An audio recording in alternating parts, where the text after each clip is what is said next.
Please keep in mind, all of these are allegations, and Wilbur has yet to respond.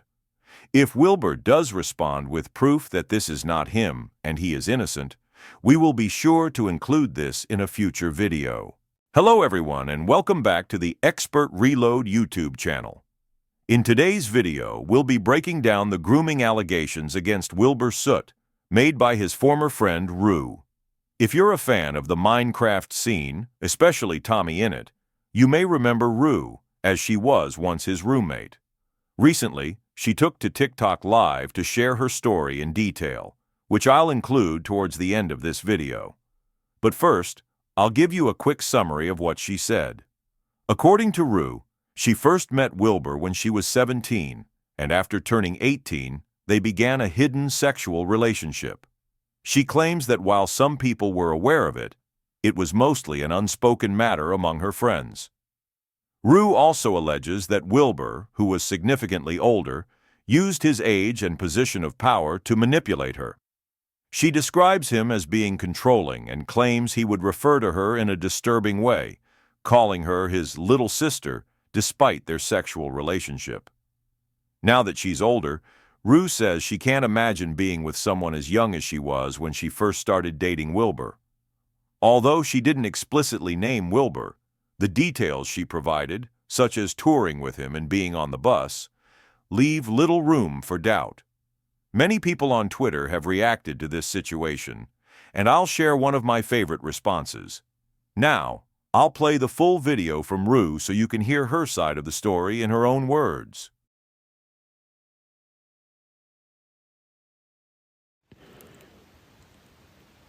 There's stuff I just don't feel like I can actually say.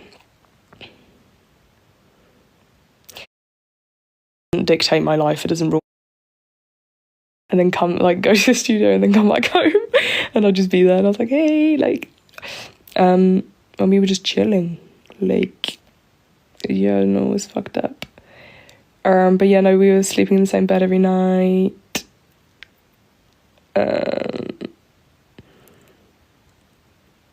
There's stuff I just don't feel like I can actually say. The fact that you guys are going like, what? Like, what the fuck? Like, that's not even the half of it. Oh my god, it's so bad. Best little sister in the fucking world. This is what you gotta do for your older brothers, bro.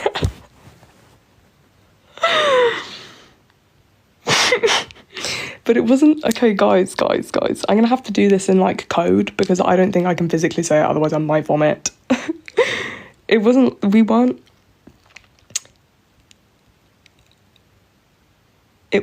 weren't, put it this way, we were not on other sides of the bed. There was no divider. Put it this way.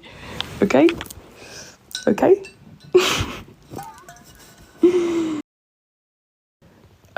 The coping jokes are crazy, I know. This is how I do it. Because then it makes it seem less serious and like I can kind of joke about it.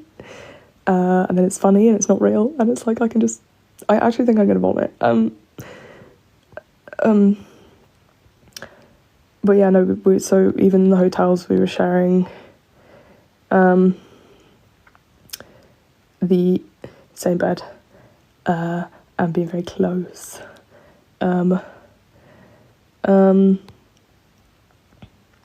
Yeah, no, cuddling was big. That was a hit. That was a fan favorite. Yeah, every single fucking night.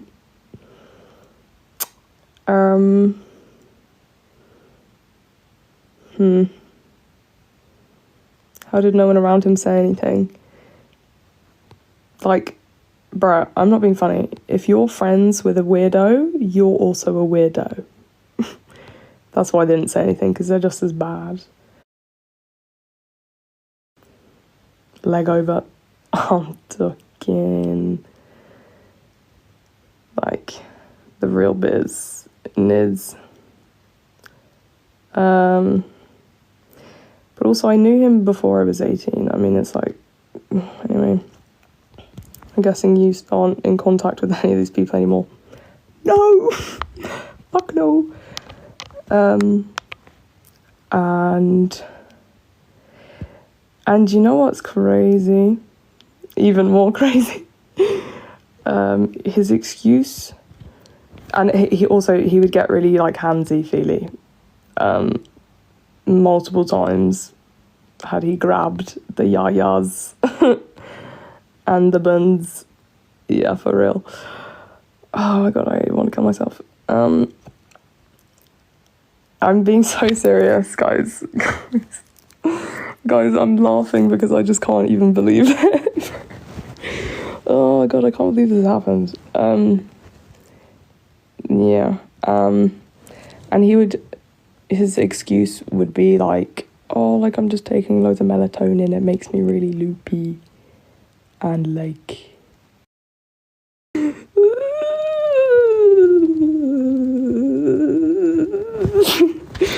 Oh my god. And then there was also one night, oh guys, you're about to be so blown away. Well, not like blown, but I can't get any more blowing away, like this is crazy. And then one night, oh my fucking god, no, it's so bad. Oh my god, it's so bad. There was one night where like we were like asleep. I was like half asleep. I'm guessing he was half asleep as well.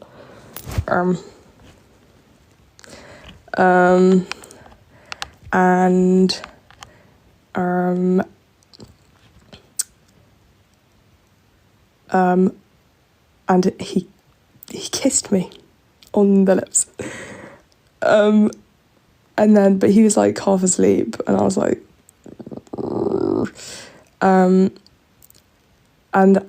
but like, I honestly, do you know what fucks me up to this day? Is that just wait, guys, just wait. Do you know what fucks me up to this day? I genuinely don't, with that, I genuinely don't. I'm like, was he actually asleep? And that's fucking crazy, because come on, like, don't be so fucking naive and stupid. Like, he doesn't awake, like, grab you, fill you up like that. And then asleep. Like, bitch, shut the fuck up. Even if you were, like, why are you putting me in a situation where you know that's possible? If you know that's a thing. It started to not feel right it had been happening for a while at this point. And then, rather than it being like us being really best friends, because that's what he would call me, say, my best friend, I love you. I'd be like, you're my good friend, I love you, old man. Strange old man. It stopped turning from that, and then slowly went into me feeling really like, there was a level of guilt I felt for some reason, or like I was doing something bad or wrong. And then, when that happened, and then I started, like, we were still doing it, I was like, okay, now I feel pukey and nauseous, and, like, this makes me feel uncomfortable, and this doesn't feel right. Like, you know, that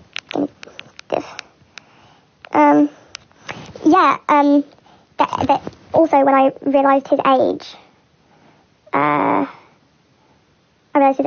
I put myself in his boots and his position, right? I am, like, I would never go anywhere fucking near someone of that age if I were his age that you were at the time. Like, what the fuck are you fucking doing, you freak? I'm sorry, that's should not be normalised. It is fucking weird. Wait, did they legitimately try to go for me? They didn't try, they fucking did. They physically fucking mentally did. Like, this wasn't a try, he didn't attempt, he fucking did, bitch. Like, oh god, people don't know how bad it is. People don't know how bad it is, and I can't say anything because people will fucking tear me to bits. Like, I don't want to.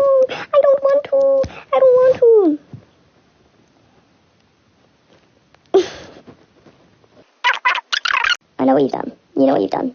I've had this conversation. This is the last conversation I had with him. I said, you know what you've done. And he said, yeah, but you're of age. I said, oh, so that makes it okay. As if you didn't know me before. As if you didn't know me when I was 17. And you was... Oh my god, no, stop, because you're making me feel like it's so much worse than it... I'm not saying worse than it is really bad. But I'm so used to sitting with it and going, oh, it's fine. But hearing and seeing these comments going, that's fucking crazy, it's like, I'm like, oh my god, wait, no. Oh my god, wait. Stop. This is why I can't talk about it, because I feel like I'm kicking up a stink, and I'm like, oh no. No, but I must overcome that though, because it is crazy. You can't do that. Just hanging out. And I dropped the bomb on him. I was like, bitch, you can't be in my life anymore. Like, that's fucked up. I told you multiple times how this makes me feel, and you still managed to manipulate me and do it again. It's done. You're out of my life. You're cut out. And he's like, I'm so sorry, and like, but I love you, and like, and I was like, what the hell are you saying? Why are you telling me you love me? Like, you, what? You're a grown man. And I'm like, what? Don't tell me what? He's like, yeah, but I love you, and like, I'll never stop thinking about you, and like, I'll carry a piece of you with me everywhere I go. And now when I normally go down, when I listen to it back, I'm like, bro, you are such a pussy. Like, cringe, embarrassing. I love you, Wilbur. Yeah, exactly. He's like, I hate saying like things like I love you and like being intimate with people and like be like, you're my best friend, I love you. And I was like, thanks. I said, oh. We were sitting this is like in the tour bus, and we were sat on the sofa, and we were just yapping. And a guy comes in, he's like a new part of the crew, and he's a little bit weird, and like he made me feel a bit uncomfortable. He's making me feel a little uncomfortable. And I was looking at him, and I was like, so I looked back. I keep going to say his name, bruh. I looked back at Mr. Someone said Mr. Tall, that makes me laugh anyway. So I looked back at Mr. And I was like, I just like was giving him, I was like, this guy's a bit kind of weird, but like, whatever. And he was just like death staring this guy. Mr. Evil, that's hilarious. He was like death staring this guy. Death staring. And he was like, so or whatever. And then the guy was like, okay, I'm going to left the room. And then Mr. was like, are you okay? Like, that guy was he was super fucking weird. He was like, I feel like he was like trying to like flirt with you or like move to you or something. That's really fucking weird. He was like, I've gone into like protective mode. Like, okay, Erin, calm down. Mr. Trump is crazy. Fact, that's crazy. And he was like, no, because I've gone into protective mode. Like, I'm going to protect you. Like, I'm not going to let someone make you feel weird. Or like, da-da-da. And I was like, oh my god, like, I'm going to make you. Looking back on it, bruh, you should have taken yourself out. You actually should have taken yourself out the door, bitch, because this guy only was like talking to me. You physically, don't even pretend like that night. Like, what the fuck are you talking about? This fucking guy. The projecting. Yeah, yeah. And he always used to say to me, he was like, I always feel so protective of you, like, oh my god, you know what else is really fucking weird? I've actually realised. It would chop and change, but like, every now and then he'd be like, no, like, you're like my little sister. Like, I love you like a little sister. I don't know what you think, I don't know what your relationship is with your sister, but if you're doing this to your sister, I call incest. I call something funky. There's no, and these are the little things I would catch him saying and doing that I would clock. This is what I mean. These are the kind of things I would clock and hear and see. Then I go, well, that doesn't add up, and that's kind of weird. Why would you say that? It would make me sit and think on it, and that's how I knew. I was like, did you date? No. But you would have fucking thought. If you, do you know what annoys me? Because no one saw. No, they kind of did though. Like, everyone knew what was happening, but they didn't. You would have fucking thought we were dating, which is crazy. Not hurt me as much as he already has. But yeah, no, I was going in there every night. Everybody knew. Nobody said anything. Nobody had a problem with it, which I thought was so fucking strange. But that just goes to show the environment, and that no one will say anything, and like no one will whistle blow or like. And this is why I've tried to express that it's so bad. It's so normalised and so horrifically bad. Like, the bar is so low, and everyone is so delusional that you could tell people this on Twitter, and they go, yeah, but no, and it's like, wow, this is really upsetting, actually. Yeah, no, it was really bad. I was really being taken advantage of really horribly, and like just fucking groomed and like mentally fucking abused.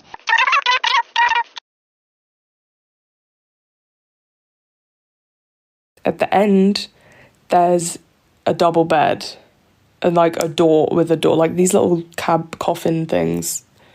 If you don't know what like the inside of like a sleeper tour bus looks like, search up. It's like these, coffins on top of it. They've got curtains that shut. But at the end, there's a double bed with a door, like a room. That's where he was staying, and that's where I was staying. That's where the both of us were sleeping and staying. So everyone else had their separate little things, and for some reason, I was in there with him. Everyone could see me go in there every night. Hi, this is insane, yeah. Everyone could see me go, oh my god, bro. Bro, there's 100 people here, bro. For fuck's sake. This is horrible. But I'm gonna live my life. This happened to you? It's true, you can. But yeah, no, we were like, yeah, we get to the point like I'd go to his every night. There was one point where I stayed at his house for a week straight. It was a week straight I stayed there. And I mean, this was normal, like I'd stay there every night and stay till like 8 a.m. and then go home. But like this time I didn't go home, like I just was staying there for a week straight. And I didn't, I was just chilling at his, like literally for a week straight. And it was like, I was just like this little at-home, like, fucking wife. Like, he'd go out to work and then come, like, go to the studio and then come back home. And I'd just be there and I was like, hey, like, and we were just chilling. Like, yeah, no, it was fucked up. But yeah, no, we were sleeping in the same bed every night.